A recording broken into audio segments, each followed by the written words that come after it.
pas pouvoir accéder à la langue écrite du pays dans lequel vous vivez, ça crée des gens qui sont en situation de handicap réellement. Savoir parler français et écrire permet déjà de communiquer à minima, de répondre à des consignes de base pour tout type de métier, puisque même le métier avec le moins d'interaction sociale possible demande à maîtriser au moins une certaine compréhension, si ce n'est une formulation à l'oral. Quelqu'un qui a des difficultés à lire tout simplement les courriers ou les demandes faites par le bailleur peut se retrouver effectivement très rapidement dans une spirale un petit peu complexe.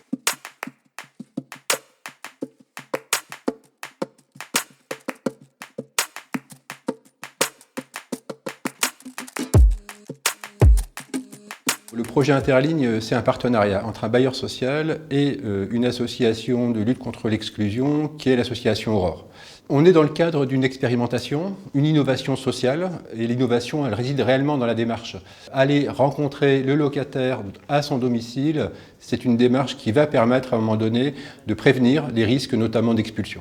La force de ce projet Interligne, c'est vraiment de proposer un accompagnement, on va dire, à la carte sur cette question, à des locataires qui, du coup, sont pris en compte dans leur situation, avec aussi leurs problématiques élargies. Le dispositif Interligne, c'est comme tout ce qu'on fait en accompagnement de nos locataires, c'est de leur permettre d'aller vers le droit commun. C'est un peu plus difficile de dire je ne sais pas lire que de dire je n'ai pas de quoi finir mes fins de mois.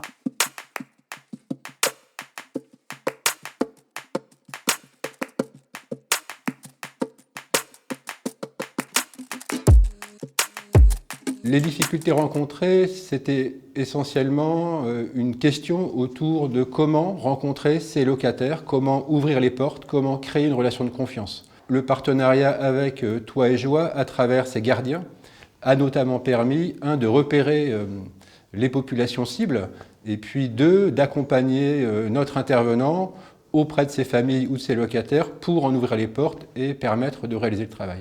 Dans le montage du projet, les premières difficultés auxquelles sont confrontés évidemment l'ensemble des bailleurs ou des associations, c'est la recherche de financement. Parce que sur ce type de thématique, un bailleur n'est pas forcément attendu, c'est pas forcément ce qu'on attend de lui. Ça coûte cher, alors que ça devrait faire partie des prérogatives de la puissance publique d'accompagner les bailleurs sur ce type de choses, surtout quand on fait des expérimentations et qu'on montre que ça marche.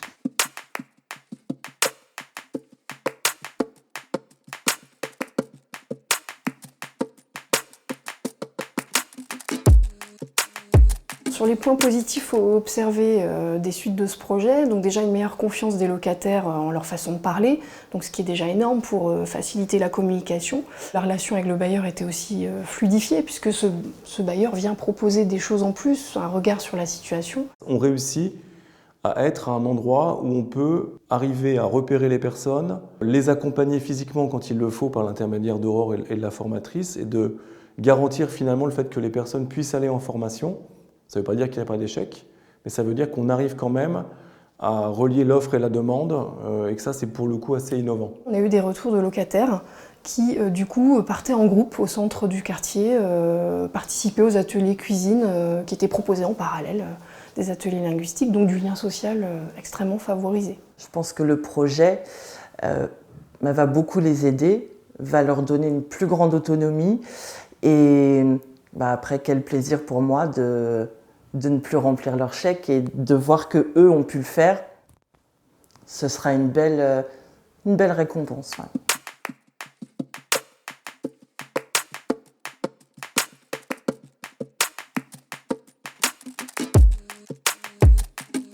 Le programme de l'illettrisme, je pense que s'il a réussi, c'est grâce d'abord à la qualité des gens qui l'ont initié, mais surtout tous nos gardiens aussi. C'est-à-dire que c'est les gardiens qui ont fait le repérage, c'est les gardiens qui savent ce qui marche et ce qui ne marche pas, les gens qui arrivent à lire, les gens qui viennent les solliciter pour les aider à remplir leur feuille d'impôt, sans dire forcément que c'est parce qu'ils ne savent pas lire, etc., etc. Alors pour mettre le projet Interligne en place, j'ai mis les affichages dans les tableaux.